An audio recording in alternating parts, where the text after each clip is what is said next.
नमस्कार, जय Hind. All exam guide गुरु के यूट्यूब चैनल पर मैं सुजीत पांडे आप सभी का स्वागत करता हूं। दोस्तों, अभ्यास का महत्व, प्रैक्टिस का महत्व उनसे पूछिए जो 100 में से 95 96 नंबर ले आते हैं, इवन 99 नंबर भी आ जाते हैं। और कुछ लोग कहते हैं कि भाई 4-5 क्वेश्चन तो हर किसी के गलत हो जाते हैं, ये 99 नंबर, 98 नंबर, 95 नंबर कैसे लेकर आ गए? केवल और केवल अभ्यास से। आपने एक कहावत सुनी होगी कि एक पुस्तक को 100 बार पढ़ो, ना कि 100 पुस्तक को एक एक बार। यदि आप एक पुस्तक को 100 बार पढ़ लेते हैं तो आपको वो कंठस्थ हो जाएगी। यही अभ्यास की ताकत होती है। तो कम से कम रोज, जो पिछले 1-2 साल से तैयारी कर रहे हैं ना, आपका टारगेट होना चाहिए, क्योंकि आप लोग पढ़ चुके होंगे, तो कम से कम 300, 400, 500 रोज एमसीक्यू टेस्ट लगाओ कि आपको पता चले जो आपने पढ़ा है सही से पढ़ा है या नहीं, और अभ्यास बहुत अच्छा हो जाए। चलिए करते हैं वीडियो को स्टार्ट। यहां पर आपके लिए 100 क्वेश्चन है, करिए 50 प्रश्न सही, जो भी पिछले 1-2 साल से तैयारी कर रहे हैं। चंपारण सत्याग्रह से पहले चंपारण के किसान पंचकठिया प्रणाली को अपनाते थे। इसमें 1 बीघा भूमि के 5 कट्ठों में से क्या बोया जाता था? तो चंपारण सत्याग्रह के पहले वो जो है नील बोते थे, इसलिए ये सत्याग्रह किया, नील की खेती बंद करने के लिए, याद रखिएगा। और चंपारण सत्याग्रह से पहले पंचकठिया प्रणाली कहा जाता था। क्या कहा जाता था? पंचकठिया प्रणाली। निम्नलिखित में से कौन सा राजा संघमित्रा और महेंद्र वर्मन के पिता थे?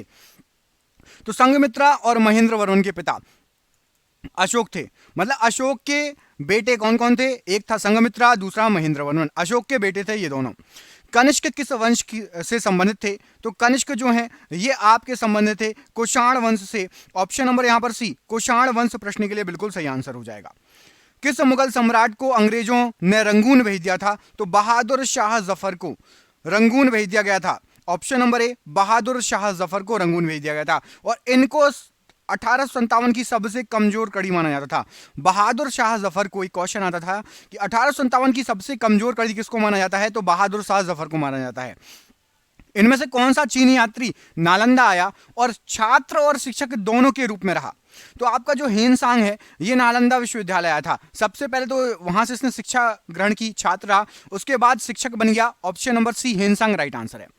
निम्नलिखित में से कौन सा नगर गुप्त वंश की राजधानी था? तो गुप्त वंश की राजधानी था आपका पाटलिपुत्र। ऑप्शन नंबर ए, पाटलिपुत्र गुप्त वंश की राजधानी था। आपसे क्वेश्चन पूछ रहा हूं, सभी स्टूडेंट जवाब देंगे, सभी के सभी जवाब देंगे, आलस कोई नहीं खाएगा। कमेंट करके बताओ, आज का कौन सा शहर पहले पाटलिपुत्र के नाम से जाना जाता था? कौन सा शहर है जिसका पहले पाटलिपुत्र नाम था? लखनऊ या पटना? कमेंट बॉक्स में कमेंट करके बताइए, लखनऊ या पटना। एलिफेंटा की गुफाएं कहां स्थित हैं? तो एलिफेंटा की गुफाएं आपकी मुंबई में स्थित हैं। Option number C, Mumbai right answer हो जाएगा। किस वंश ने 10वीं और 11वीं शताब्दी में प्रसिद्ध खजुराहो मंदिर का निर्माण कराया? तो खजुराहो मंदिर का निर्माण कराया था चंदेल वंश ने। और खजुराहो मंदिर कहां है? मध्य प्रदेश में। मध्य प्रदेश के खजुराहो में पड़ता है खजुराहो मंदिर। ठीक है, प्लीज एक बार देख लो वीडियो को, लाइक किया या नहीं। हमारी मेहनत, इतने अच्छे अच्छे क्वेश्चन आपके लिए प्यार से लेकर आते हैं। आप हमें कैसे पता चलेगा कि आपको क्वेश्चन पसंद आ रहे हैं? केवल एक लाइक से। तो लाइक जरूर कीजिए, प्यारा सा कमेंट कीजिए। इनमें से कौन सा गुलाम वंश से संबंधित नहीं था? गुलाम वंश से संबंधित नहीं था तो आपको बता दें, हम्मीर ये गुलाम वंश से संबंधित नहीं था। बाकी आपका इल्तुतमिश, केकुबाद और बलवन ये गुलाम वंश से संबंधित थे। दिल्ली की पहली महिला शासक कौन थी? तो दिल्ली की पहली महिला शासिका या शासक रजिया सुल्तान। ऑप्शन नंबर यहां पर सी, रजिया सुल्ताना या रजिया सुल्तान राइट आंसर है। पानीपत का पहला युद्ध कब लड़ा गया था? तो पानीपत का पहला युद्ध 1526 में लड़ा गया था। Option number C, 1526 right answer है। कृष्णदेव राय डैश साम्राज्य के शासक थे? तो कृष्णदेव राय विजयनगर साम्राज्य के शासक थे। यहां पर ऑप्शन नंबर बी, विजयनगर साम्राज्य राइट आंसर है। डैश में जीतने के बाद बाबर को गाजी नाम दिया गया था? तो बाबर को गाजी बुलाया गया था खानवा का युद्ध जीतने के बाद। ऑप्शन नंबर सी, खानवा के युद्ध के बाद बाबर को गाजी बुलाया गया था। मुगल साम्राज्य का संस्थापक कौन है? तो मुगल साम्राज्य का संस्थापक बाबर है। ऑप्शन नंबर डी, बाबर, प्रश्न के लिए बिल्कुल सही आंसर हो जाएगा। खानवा का युद्ध डैश के बीच लड़ा गया था? खानवा का युद्ध बाबर और राणा सांगा के बीच में हुआ था। ऑप्शन नंबर ए, बाबर और राणा सांगा। पानीपत का युद्ध, प्रथम युद्ध कहां पर हुआ था? तो पानीपत का सबसे पहला युद्ध हरियाणा में हुआ था। ऑप्शन नंबर ए, हरियाणा राज्य राइट आंसर हो जाएगा। क्वेश्चन ये भी पूछा जा सकता है कि पानीपत कहां पड़ता है, किस राज्य में? तो यदि आपसे पूछा जाए पानीपत किस राज्य में पड़ता है, तो हरियाणा टिक लगा देना। किस मुगल सम्राट ने फतेहपुर सीकरी को अपनी राजधानी बनाया था? तो फतेहपुर सीकरी को अकबर के द्वारा राजधानी बनाया गया था। ऑप्शन नंबर यहां पर सी, अकबर, प्रश्न के लिए बिल्कुल सही आंसर हो जाएगा। बीरबल किस मुगल सम्राट के दरबार के सदस्य थे? तो बीरबल जो थे ये अकबर के दरबार के सदस्य थे। ऑप्शन नंबर ए अकबर राइट आंसर हो जाएगा। भारतीय इतिहास में किसे आलमगीर के नाम से जाना जाता था? तो आलमगीर औरंगजेब को कहा जाता था। ऑप्शन नंबर सी औरंगजेब को आलमगीर कहा जाता था। मोती मस्जिद निम्नलिखित में से किस स्मारक में स्थित है? तो मोती मस्जिद आपका आगरा के किले में है। ऑप्शन नंबर बी आगरा के किले में मोती मस्जिद है। जैसलमेर का किला कहां पर स्थित है? तो जैसलमेर का किला ये आपका राजस्थान में है। Option number D Rajasthan right answer है। भारत में फोर्ट विलियम डैश नदी के किनारे स्थित है? तो फोर्ट विलियम ये आपका हुगली नदी के किनारे स्थित है। ऑप्शन नंबर बी हुगली नदी राइट आंसर है। निम्नलिखित में से किसने 1914 में कॉमनवेल्थ नामक साप्ताहिक समाचार पत्र की स्थापना की थी? तो कॉमनवेल्थ को स्टार्ट किया था एनी बेसेंट ने। ऑप्शन नंबर यहां पर भी एनी बेसेंट राइट आंसर हो जाएगा। सिपाही विद्रोह के दौरान भारत का गवर्नर जनरल कौन था? तो सिपाही विद्रोह के दौरान लॉर्ड केनिन भारत का गवर्नर जनरल था। 1857 की बात हो रही है। 1857 में कौन था? तो सिपाही विद्रोह या 1857 का विद्रोह लॉर्ड केनिन। विद्रोह कहां से स्टार्ट हुआ था? कमेंट करके बताएगा सभी स्टूडेंट, कमेंट करके बताइए 1857 का जो विद्रोह था वो कहां से प्रारंभ हुआ था। बिल्कुल इजी क्वेश्चन पूछा है, सभी को पता होना चाहिए। भारतीय राष्ट्रीय कांग्रेस द्वारा संविधान सभा की मांग को 1936 में इसके डैश में आयोजित अधिवेशन में प्रस्तावित किया गया था।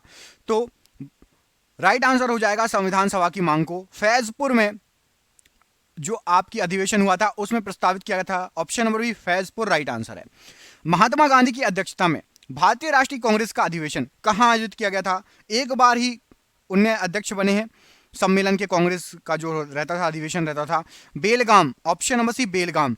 अब कमेंट करके बताओ पढ़ने वाले स्टूडेंट, बेलगाम सम्मेलन किस सन में हुआ था? कांग्रेस का बेलगाम अधिवेशन किस सन में हुआ था? कमेंट करके बताइए। 1916 का लखनऊ समझौता किसके बीच में हुआ था? तो लखनऊ समझौता ये भारतीय राष्ट्रीय कांग्रेस और India Muslim League, option number C Congress और मुस्लिम लीग के बीच में हुआ था। 1930 में महात्मा गांधी ने डैश के विरुद्ध दांडी यात्रा का आयोजन किया था। तो नमक पर लगाए गए कर के विरुद्ध दांडी यात्रा हुई थी। ऑप्शन नंबर यहां पर डी राइट आंसर है। भारत के गवर्नर जनरल का पद निम्नलिखित में से किसके द्वारा सृजित किया जाता है या गया था? तो भारत के गवर्नर जनरल का पद चार्टर्ड अधिनियम 1833 के अनुरूप जो है सृजित किया गया था। ऑप्शन नंबर यहां पर डी राइट आंसर है। निम्नलिखित में से कौन भारत के गवर्नर जनरल थे? तो भारत के गवर्नर जनरल यहां पर आपको जो ऑप्शन दिए गए हैं उसमें से थे सी राजगोपालाचारी जी। ऑप्शन नंबर यहां पर बी राइट आंसर है। Swaraj is my birth right and I shall have it. Swaraj मेरा जन्म सिद्ध अधिकार है और मैं इसे लेकर रहूंगा। किस नेता का यह नारा था? बाल गंगाधर तिलक जी का। ऑप्शन नंबर यहां पर सी प्रश्न के लिए राइट आंसर है। सारे जहां से अच्छा गाने के बोल किसने लिखे? तो सारे जहां से अच्छा गाने के बोल मोहम्मद इकबाल ने लिखे। ऑप्शन नंबर यहां पर ए मोहम्मद इकबाल राइट आंसर है। करो या मरो का नारा इनमें से किसका है? किस आंदोलन के थ्रू दिया गया? किसका है ये आप कमेंट करके बताओ। ये आंदोलन दिया गया था भारत छोड़ो, ये नारा दिया गया था भारत छोड़ो आंदोलन के समय। करो या मरो किसने दिया था? कमेंट करिए। इजी क्वेश्चन है, आज का सबसे इजी क्वेश्चन है। निम्न द्वारों में से किसका निर्माण प्रथम विश्व युद्ध के शहीद हुए सैनिकों की स्मृति में किया गया था? तो विश्व युद्ध में शहीद हुए सैनिकों की स्मृति में इंडिया गेट, ऑप्शन नंबर यहां पर सी राइट आंसर हो जाएगा, का निर्माण किया गया था। 1946 में भारत में अंतरिम सरकार बनाने के लिए लॉर्ड वेवेल ने किसे आमंत्रित किया? तो लॉर्ड वेवेल के द्वारा जवाहरलाल नेहरू को 1946 में आमंत्रित किया गया था भारत में अंतरिम सरकार बनाने के लिए। ऑप्शन नंबर ए। सिंधु घाटी सभ्यता कितने वर्ष पुरानी मानी जाती है? लगभग दक्षिण में गंगा नदी के निचले क्षेत्रों व उत्तर में मालवा तक फैली हुई थी ये। तो लगभग मानी जाती है आपकी 3000 ईसा पूर्व। ऑप्शन नंबर यहां पर सी 3000 ईसा पूर्व राइट आंसर हो जाएगा। सिंधु सभ्यता के लोग डैश बनाने के लिए तांबे और टिन को मिश्रित करते थे। तो सिंधु सभ्यता के लोग जो थे ये आपका कांस्य बनाने के लिए तांबे और टिन को मिश्रित करना उनको आता था। ऑप्शन नंबर यहां पर बी राइट आंसर हो जाएगा प्रश्न के लिए।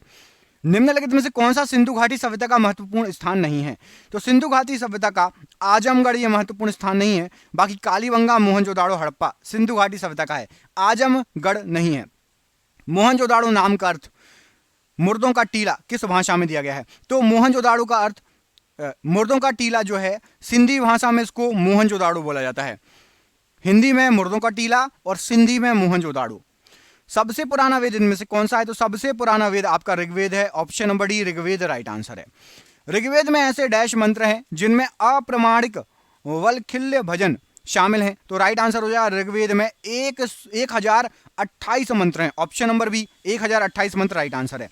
ऋग्वेद में कितने मंत्र हैं? सेम क्वेश्चन है। तो ऋग्वेद में 1028 मंत्र हैं। Option number D, option number B. निम्नलिखित में से कौन सा वेद जादुई अनुष्ठानों और वशीकरण के बारे में बताता है? तो राइट आंसर हो जाएगा जादुई अनुष्ठानों वशीकरण के बारे में अथर्ववेद में लिखा है। ऑप्शन नंबर यहां पर ए अथर्ववेद राइट आंसर है। निम्नलिखित में से कौन से वेद में संगीत का वर्णन है? तो संगीत का वर्णन है आपके सामवेद में। ऑप्शन नंबर यहां पर ए सामवेद प्रश्न के लिए बिल्कुल सही आंसर हो जाएगा। निम्नलिखित में से किस उपनिषद में वसुदेव कुटुंबकम शब्द का उल्लेख किया गया है? तो वसुदेव कुटुंबकम ये महाउपनिषद में दिया गया है। Option number A Mahaupanishad right answer है। उपनिषदों में डैश उपनिषद मुख्य माने जाते हैं? तो उपनिषदों में से आपके 11 जो है 108 उपनिषद, 108 उपनिषदों में से 11 उपनिषद मुख्य माने जाते हैं। टोटल उपनिषद है 108, उसमें से 11 उपनिषदों को मुख्य माना गया है। डैश सबसे पुराना उपनिषद है? तो सबसे पुराना उपनिषद है आपका छांदोग्य उपनिषद, मतलब ऑप्शन नंबर डी छांदोग्य उपनिषद राइट आंसर है।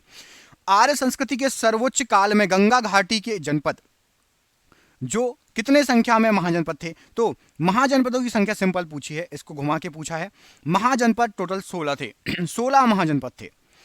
पार्श्वनाथ जो एक क्षत्रिय और बनारस के राजा अश्वसेन का पुत्र था वह डैश जैन तीर्थकर बने? तो पार्श्वनाथ जी जो है आपके ये 23वें जैन तीर्थकर बने। ऑप्शन नंबर ए 23वें जैन तीर्थकर बने थे पार्श्वनाथ जी। महावीर तीर्थकरों में से अंतिम तीर्थकर माने जाते हैं कौन से नंबर के? तो महावीर जी जो हैं आपके ये माने जाते हैं आपके अंतिम तीर्थकर कौन से नंबर के? 24वें। ऑप्शन नंबर सी आखिरी तीर्थकर थे 24वें। ऑप्शन नंबर सी यहां पर प्रश्न के लिए राइट आंसर है। डैश का जन्म 563 ईसा पूर्व में हुआ था और 483 ईसा पूर्व में 80 वर्ष की उम्र में उनकी मृत्यु हो गई। तो राइट आंसर हो जाएगा ये जो दिया गया है, ये दिया गया है बुद्ध जी की जन्म और मृत्यु के बारे में। ऑप्शन नंबर सी बुद्ध जी का जन्म 563 ईसा पूर्व हुआ था और 483 ईसा पूर्व इनकी मृत्यु हो गई थी। ऑप्शन नंबर सी 80 वर्ष की उम्र में इनकी मृत्यु हो गई थी। किस वृक्ष के नीचे रानी माया देवी ने गौतम बुद्ध को जन्म दिया? तो राइट आंसर हो जाएगा रानी माया देवी ने साल वृक्ष के नीचे गौतम बुद्ध जी को जन्म दिया था। ऑप्शन नंबर ए साल का वृक्ष था राइट आंसर है। बौद्ध धर्म की नींव महान सच्चाइयों एवं डैश अंगीय पद पर आधारित है? तो टोटल 4 महान सच्चाई और 8 अंगीय पद दिए गए हैं बौद्ध धर्म में। 4 महान सच्चाइयां दी गई हैं और 8 अंगीय पथ दिए गए हैं। Option number D. निम्नलिखित में से कौन सा भगवान बुद्ध की 4 महान सच्चाइयों में नहीं है? तो भगवान बुद्ध की 4 महान सच्चाइयों में नहीं है पूछा गया है। देखिए संसार दुखों का घर है ये कहा गया है। दुख का कारण इच्छा है ये भी कहा गया है। यदि इच्छाओं से छुटकारा नहीं मिला तो दुखों से निवारण नहीं हो सकता, ये नहीं कहा गया। ऑप्शन नंबर सी नहीं कहा गया है राइट आंसर हो जाएगा। बाकी आपका ए बी और डी ये कहा गया है। त्रिपिटक पवित्र धर्म ग्रंथ कौन से धर्म से संबंधित है? तो त्रिपिटक जो है ये जैन धर्म के ग्रंथ हैं। ऑप्शन नंबर सी जैन धर्म प्रश्न के लिए बिल्कुल सही आंसर हो जाएगा। अगला क्वेश्चन देखिए, त्रिपिटक उपदेशों का सबसे पहला संग्रह क्या है? तो त्रिपिटक बौद्ध धर्म उपदेशों का सबसे पहला संग्रह है। ऑप्शन नंबर सी बौद्ध धर्म से संबंधित है त्रिपिटक। बौद्ध ग्रंथों का अध्ययन करने के लिए विजयवाड़ा में कौन सा चीनी विद्वान रहा? तो बौद्ध धर्मों का ग्रंथों का अध्ययन जो जुआन जांग ने किया था। ऑप्शन नंबर बी ये चीनी यात्री था, बौद्ध धर्म का बौद्ध ग्रंथों का अध्ययन करने आया था। बोध गया किस भारतीय राज्य में स्थित है? तो बोध गया बिहार में स्थित है। Option number B Bihar right answer हो जाएगा। गौतम बुद्ध ने अपने उपदेशों में जनसाधारण की भाषा किसका प्रयोग किया था? तो गौतम बुद्ध जी ने अपने उपदेशों में पाली भाषा का प्रयोग किया था। Option number D right answer है। गौतम बुद्ध ने अपना पहला उपदेश कहां दिया था? सबसे पहला उपदेश दिया था सारनाथ में। ऑप्शन नंबर सी सारनाथ प्रश्न के लिए सही आंसर हो जाएगा, सबसे पहला उपदेश दिया था। जातक कथाओं में डैश के जन्म और उनके पूर्व जीवन का वर्णन मिलता है। तो जातक कथाएं बुद्ध के जन्म और पूर्व जीवन से संबंधित है। ऑप्शन नंबर ए राइट आंसर हो जाएगा। जैन धर्म और बौद्ध धर्म के उदय में भारत में ईसा पूर्व डैश शताब्दी में धार्मिक अशांति देखी गई थी। तो जैन धर्म और बौद्ध धर्म का उदय हुआ था क्योंकि उस समय अशांति चल रही थी और वो थी आपकी 6वीं शताब्दी में इनका उदय जो हुआ था और उसमें उस समय अशांति चल रही थी, भारत में धार्मिक अशांति बहुत ज़्यादा चल रही थी। गौतम बुद्ध की माँ का नाम क्या था? तो गौतम बुद्ध जी की माँ का नाम था Maya. Option number A Maya right answer हो जाएगा। सम्राट अशोक ने बौद्ध धर्म के आदर्शों के प्रचार के लिए धर्म प्रचारकों को जो है दूर दराज के स्थानों पर भेजा ताकि वो लोग भगवान बुद्ध की शिक्षाओं द्वारा अपने जीवन को प्रेरित कर सकें।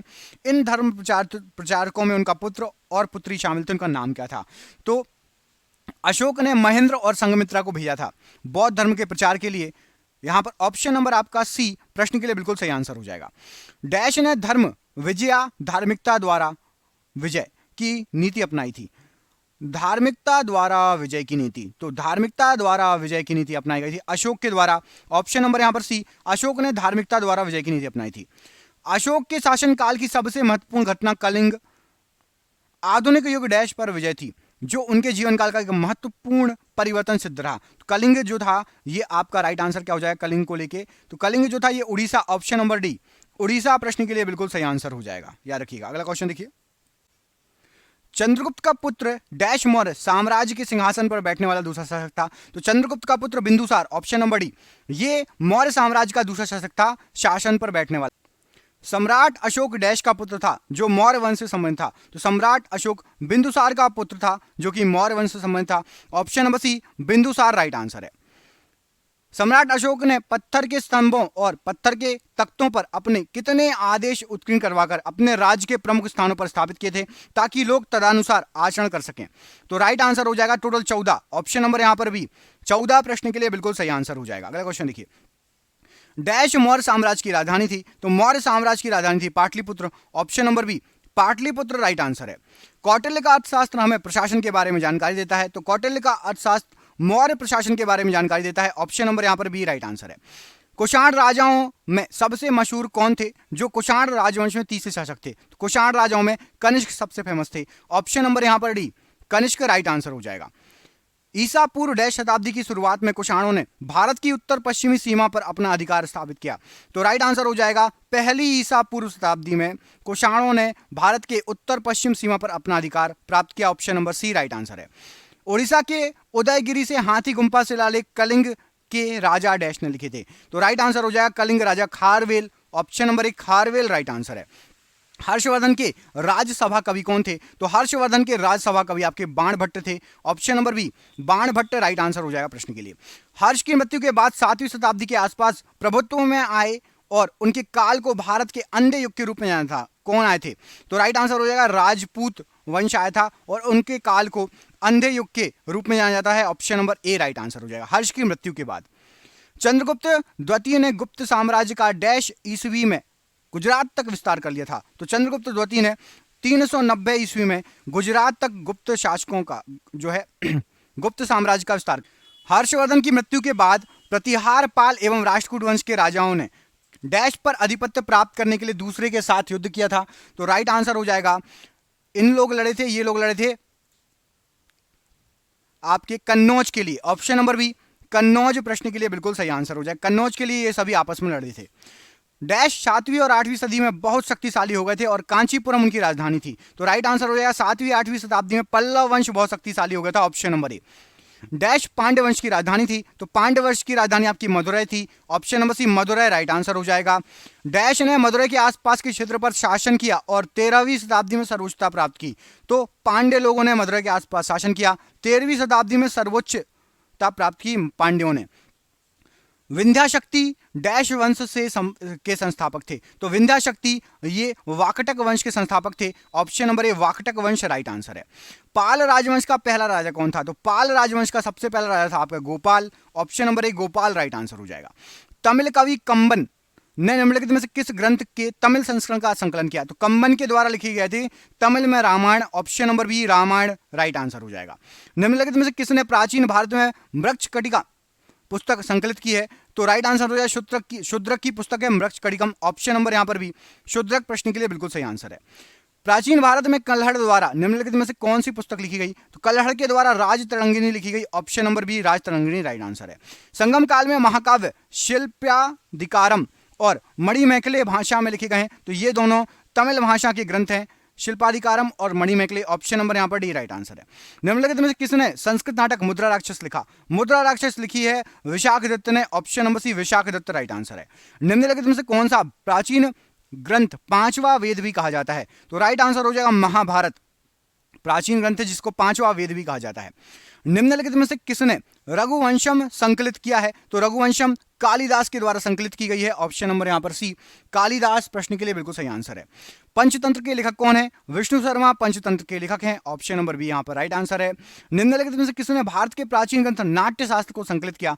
नाट्य शास्त्र को राइट आंसर क्या हो जाएगा? संकलित किया गया था भरत मुनि के द्वारा। ऑप्शन नंबर ई, भरत मुनि प्रश्न के लिए राइट आंसर है। प्राचीन संस्कृत व्याकरण पुस्तक अष्ट अध्याय के लेखक कौन है? अष्ट अध्याय के लेखक हैं पारणी। ऑप्शन नंबर सी, पारणी राइट आंसर है। हर्षचरित्र राजा हर्षवर्धन की जीवनी है, इसको किसने लिखा है? तो हर्षचरित्र को बाणभट्ट ने लिखा है। Option number C right answer है। आज का आखिरी क्वेश्चन, डैश द्वारा रचित हर्षचरित्र हमें हर्ष और उनके प्रशासन के बारे में सही जानकारी देती है? तो बाणभट्ट के द्वारा रचित हर्षचरित्र हमें हर्षवर्धन के प्रशासन के बारे में सही जानकारी देती है। आपके लिए सरप्राइज क्वेश्चन है, प्राचीन काल में अमर सिंह द्वारा भाषा के शब्दों का एक शब्दकोश तैयार किया गया था जिसको अमरकोश नाम दिया गया था। यह किस भाषा में लिखा है? किस भाषा में बना हुआ है? कुल मिला के डिक्शनरी थी अमरकोश नाम की, किस भाषा में? कमेंट बॉक्स में कमेंट करके बताइए। जिसने वीडियो पूरा देखा प्लीज चैनल पर पहली बार आए सब्सक्राइब कर लेना, वीडियो को लाइक जरूर कर देना और मिलते हैं आपसे अगले वीडियो में। हमारे चैनल पर बहुत सारे वीडियो हैं, जाके चेकआउट करो जो भी पहली बार आया है, बहुत सारे अच्छे अच्छे आपको वीडियो मिलेंगे। बहुत बहुत धन्यवाद, आपका दिन शुभ हो, बहुत बहुत धन्यवाद।